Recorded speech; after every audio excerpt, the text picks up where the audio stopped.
Welcome back to Reddit Audio Tales. Today's story is about a husband who finds out his wife's boss wants to sleep with her. But instead of staying quiet, he takes matters into his own hands, and things get intense real fast. My wife's boss, an alpha male, had the audacity to proposition her, igniting a fire of anger within me. I couldn't stand the disrespect shown to our marriage. Arriving home just 15 minutes ago, I was surprised to find Isabella missing.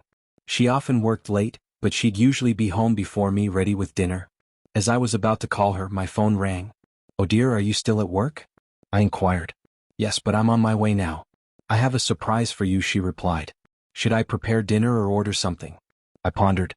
"There'll be no time for that tonight," she informed me. 20 minutes later, Isabella entered, appearing disheveled. Her clothes were wrinkled, stockings missing, makeup smudged, and hair in disarray. "Tough day," I remarked, taking note of her state.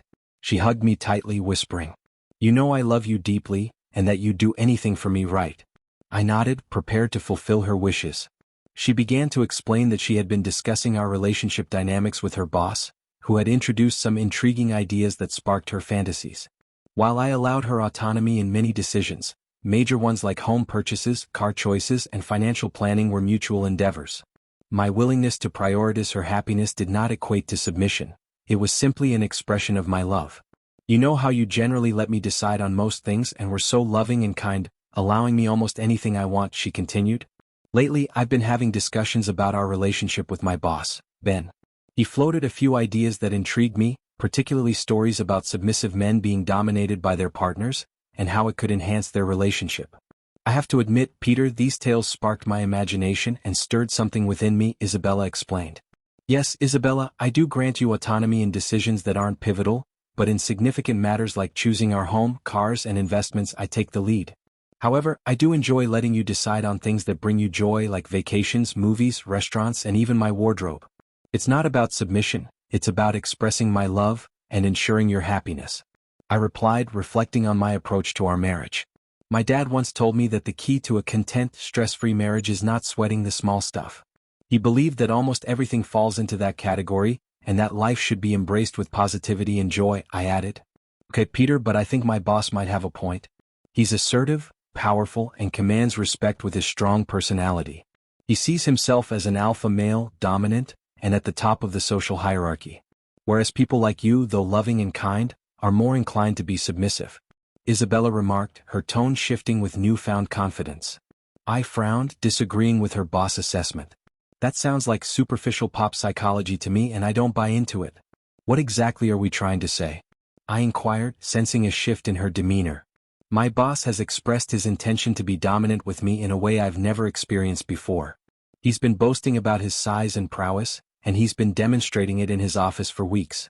I know it's wrong, and I may have crossed a line as a married woman, but it's been exhilarating," Isabella confessed, her words hanging heavily in the air. Isabella confessed, "For the past few weeks, I've been fantasizing about him seducing me at work." She shared, "He believes you might actually like the idea of me being close to him, suggesting that your submissive side might even enjoy watching, and if not, he said that you and I would have the most incredible sex of our lives when I return to you after being with him."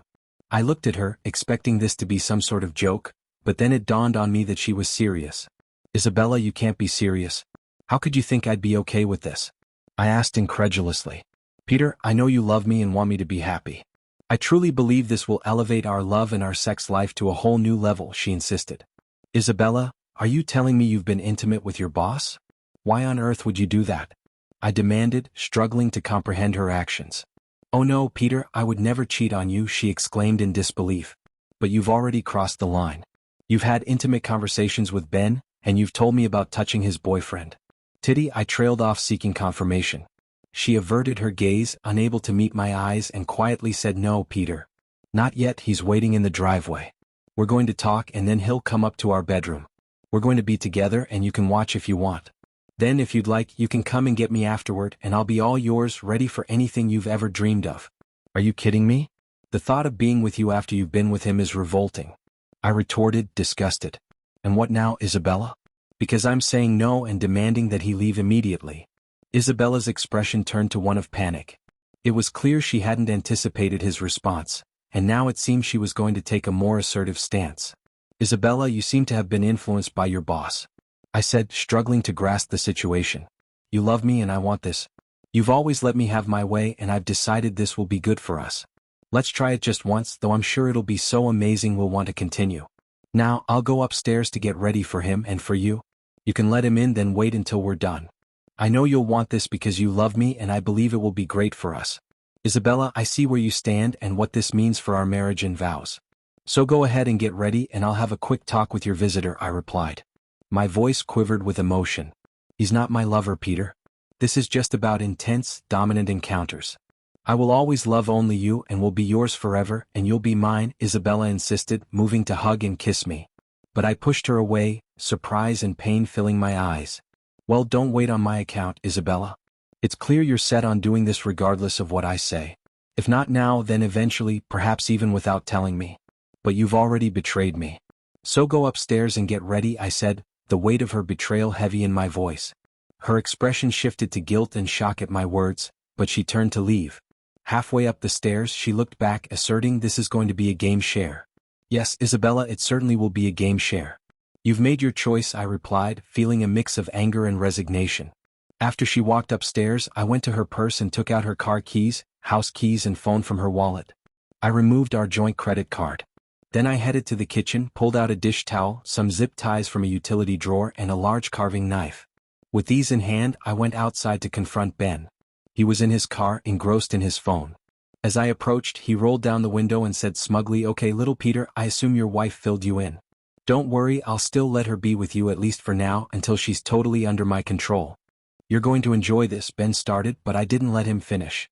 I launched into the most forceful left hook I could muster, striking him squarely in the nose. The sound of a crunch confirmed I'd inflicted damage. Handing him a kitchen towel, I said, "Here, you might need this, Ben." As he brought it to his nose, I quickly looped a zip tie around his left wrist, secured it to the headrest bar and tightened it. Next, I opened the car door and delivered another left hook, this time targeting his lower body right, where he boasted his manhood was. He doubled over in pain, curling up as much as the zip tie on his wrist allowed. His right hand clutched the steering wheel while he screamed in agony. Seizing the moment, I swiftly zip-tied his right hand to the steering wheel. Leaning close to his face, I taunted, "So the big, strong, dominant alpha male is having trouble now, huh? What a pathetic situation you've got yourself into. You've misjudged this scenario horribly, and you're about to learn from your mistakes. Unfortunately for you, Isabella is expecting something epic, so let's not disappoint her." I picked up a water hose lying on the grass, equipped with a sturdy steel nozzle. With a swing, I shattered the car's side window, sending fragments scattering across the seat and floor. Then I moved to the front, striking the windshield. While it didn't break, I managed to fill it with cracks and dents, as if it had been pelted with golf ball-sized debris. I'd also smashed the headlights, finding a grim satisfaction in the act. Returning to the driver's side, I chuckled, "Looks like your car could use some work." Then, pulling a knife from my back pocket, I quickly leaned towards the car and pressed the blade against the jugular vein in his neck. In my most menacing turn, I hissed, "How many times have you been with my wife? Did you try to convince her that I would accept this?" Fear flashed in his eyes as he stuttered, "Only twice these last few weeks. Meant nothing. It was just sex. Please let me go and I promise you'll never see me again." I regarded him with contempt, seeing him as nothing more than despicable. "I'm not going to end you right now, but make no mistake. If I get wind of any trouble from the police or any repercussions from our little chat today, I will come after you. If you involve the police, I might end up in jail, maybe get out on bail or even serve time. But regardless, there will come a day when I will find you. Maybe in a parking lot, maybe in an elevator at work. And when that day comes, I will finish where I started. It's your choice. This could be the last time you ever see me, or you could spend the next week, month, or year looking over your shoulder, waiting for the moment I decide to end you." With these words, I leaned over him, stuck the knife into the passenger seat and said, "Isabella will need this to free you. So you can either drive her away or maybe, just maybe, she'll take you to the emergency room. Doesn't matter. Just make sure you get her out of my sight." I walked into the house, and as soon as Isabella heard the front door close, she called from the bedroom. "Is that you, Ben? Come up here. Have you sorted things out with Peter?" I was taken aback by her naivety. "Isabella, Ben's in the car. He wants you to come out and talk." "I think he's reconsidering," I replied. A minute later, Isabella came down wearing the underwear I'd bought her, in a hastily donned robe. "What happened, Peter? Did you reassure him?" "Everything's okay," she asked. "I made it clear his future depends on his actions. You should probably go out and talk to him. I responded. She looked at me puzzled and said, Peter, please remember that I love you and this is going to strengthen us. Of course, Isabella, I replied, masking my true feelings. Feeling a newfound sense of resolve, I locked the front door immediately after Isabella walked out. I made my way upstairs, hearing Isabella screaming, What have you done, Peter? Come here. I ignored her pleas and went into our bedroom, pulling out a suitcase. Quickly, I gathered a handful of Isabella's underwear, bras and socks from her drawers. Then I grabbed some t-shirts, jeans and sweaters from her closet, packing them into the suitcase. In the bathroom, I hastily threw as much of her makeup and personal items as I could fit into the suitcase. Returning to the closet, I grabbed a pair of her tennis shoes. Walking to the guest bedroom at the front of the house, I opened the window and shouted, Isabella, you might need this, as I dumped the suitcase onto the driveway. Some perfume bottles might have broken, but that was no longer my concern. Then I threw her tennis shoes, aiming for her, but she managed to dodge them. She looked up at me with tears in her eyes and cried, Peter, please, what are you doing? I replied, I was sure this was what you wanted. I'm sorry. I didn't mean to make you angry or hurt you. I can't believe how harsh and brutal you were to Ben. He's my boss, for goodness sake. Please, Peter, let me in so we can talk about how to get through this. Isabella pleaded, her voice laced with disbelief. Isabella, I can't even begin to express how absurd you've sounded since you got home with this scheme to turn me into a cuckold, I responded. I couldn't help but wonder if you'd had a stroke or if you were on drugs. Or perhaps I'd never realized just how petty and pathetic you truly are. Regardless, it doesn't matter now. I want you to leave, take your lover to the hospital, but ask him what will happen if any word of today's events gets back to me from the police or anyone else, I said firmly. I'll pack the rest of your things in bags and you can tell me where to drop them off, but don't you dare come back to this house again. With that, I slammed the window shut, went downstairs, opened the front door and threw her purse at her. It hit her in the chest before I slammed the door closed. I couldn't resist adding, Is this enough for you, Isabella, as a final remark? I locked the door behind me and headed to the kitchen to open my second beer of the day. It dawned on me that I needed to contact my lawyer immediately in the case the police were involved and also to seek a recommendation for a good divorce attorney. Glancing out the front window, I saw Ben yelling and cursing at Isabella as she cut the zip ties. She then placed her suitcase in the trunk. Ben got into the back seat lying down and Isabella, sobbing and looking utterly shocked, got into the car and reversed out of the driveway. As the adrenaline in my system began to subside, I started to relax. I was utterly astonished by the day's events. How could my wife derail so drastically and how had I reacted in anger towards her boss? I was alarmingly close to causing him serious harm and now I realized he just wasn't worth it. I couldn't help but laugh at the nonsense he had fed Isabella about being an alpha and me being a better. It was all out of love and a desire for a happy lifelong marriage. But Isabella completely misunderstood my kindness as if I were a submissive better personality who would let her fool me with someone like Ben. I never saw this coming. The following days, Isabella stayed away from the house. I kept receiving calls from unknown cell phones, which I assumed were from Isabella, since I had taken her phone pleading for me to call her back on a specific number to talk things through. I knew a confrontation was inevitable since the police hadn't shown up. I felt relieved thinking I had narrowly escaped trouble. Now it was time to close this painful chapter. I called Isabella and told her to return in an hour for a talk. After hanging up, I finished packing everything in the house that belonged to her and waited on the porch. Isabella eventually drove up in her car, which she must have retrieved from work. I wasn't sure if she was staying with Ben, her parents, friends or at a hotel. Surprisingly, I found myself not too interested in where she had been. She got out of the car, waved at me hesitantly, and then came to sit next to me on the porch steps. Her face was a canvas of emotions, including fear, shame, guilt and apprehension. Her swollen, blotchy appearance suggested she had been crying a lot and sleeping very little. She looked at me sheepishly. I'm so sorry for what I did. I don't know how I let Ben convince me to ask you to be part of that, thinking you were submissive and would be into it, Isabella said. As I reflect on the past few weeks, I can't comprehend how I got caught up in all this. Maybe it was his assertiveness and his insistence that it would be great for us, that I would have the best sex of my life with him and then with you. You must think I'm insane and I probably was, but Peter, now I've come to my senses. I love you and I want only you. I'm asking for your forgiveness and I promise to be the best wife, dedicated to making amends for my actions. So Isabella, how was Ben in bed? I asked abruptly. Stop, Peter, please, she pleaded. After that conversation, I never went further with him. He's so scared of what you might do that he fired me and doesn't want anything to do with me. Besides, he spent 2 nights in the hospital because of what you did to him.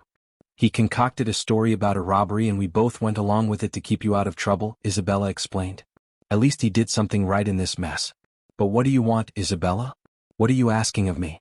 I questioned. Peter, I want you. I want to come back home and be your wife for the rest of our lives. I'm asking for your forgiveness. I'll do everything I can to make it up to you. We can get past this and be stronger than ever. I've realized you're the only one I can ever love and I need you to forgive me. Can I please come home? She implored. I pondered for a moment. Isabella, I've thought a lot about this. We've been in love for 2 years and married for 3. Now, after just 5 years together, you're obviously either bored with our life or at least our sex life and you're seeking something more. You might think you love me and maybe you do, but I'm certain you don't respect me. You wouldn't have thought of me as a submissive better male willing to let you sleep with your boss and then come back to me if you really understood love or respect. Besides, Isabella, you've already been unfaithful. Ben said you were intimate with him several times over the past few weeks while he fed you this alpha-beta male nonsense. Your desire overshadowed the vows and promises you made to me and this is only 5 years in. What will happen in 10, 15 or 20 years? How often will you get bored and break those vows? Peter, I promise I'll never do something like this again. Isabella pleaded. You've already done it, Peter, so don't say never. No, Isabella, I've thought about this a lot. We don't have kids, our savings are minimal and our only real asset is the house, which doesn't have much equity. I've decided, Isabella, that the risk of staying with you far outweighs any benefit. I'm convinced that it's only a matter of time before you justify your affair to yourself. And given your recent experience with Ben, next time you might just go behind my back. I don't trust you anymore and what's worse, I've lost respect for you. I can't be with someone who doesn't respect me and whom I no longer respect.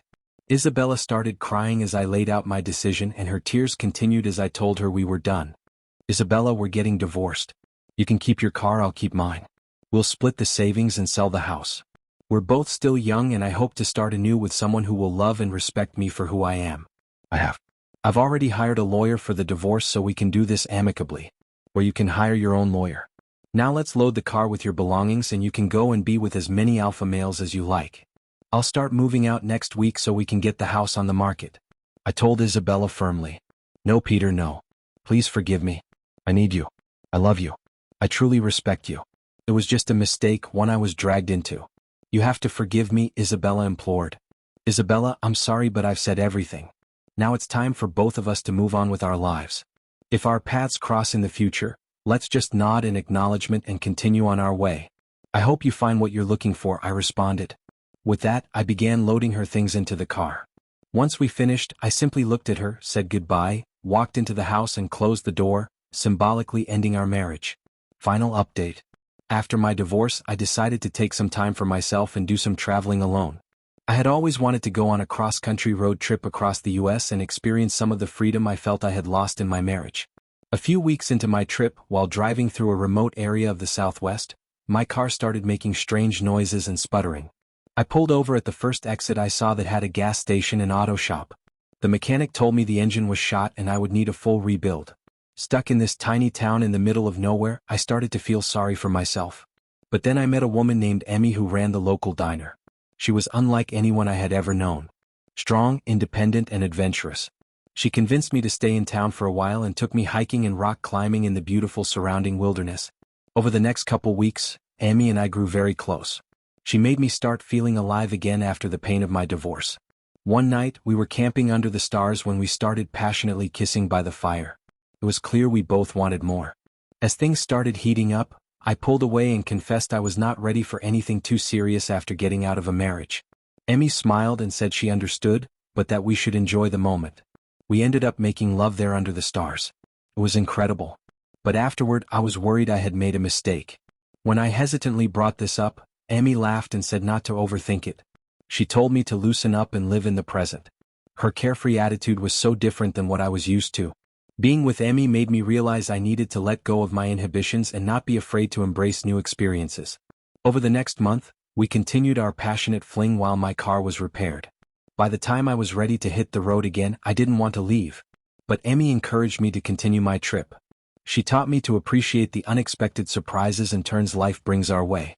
I left a changed man, grateful for our time together and a lesson in freedom and adventure I never expected to find on a remote highway in the desert.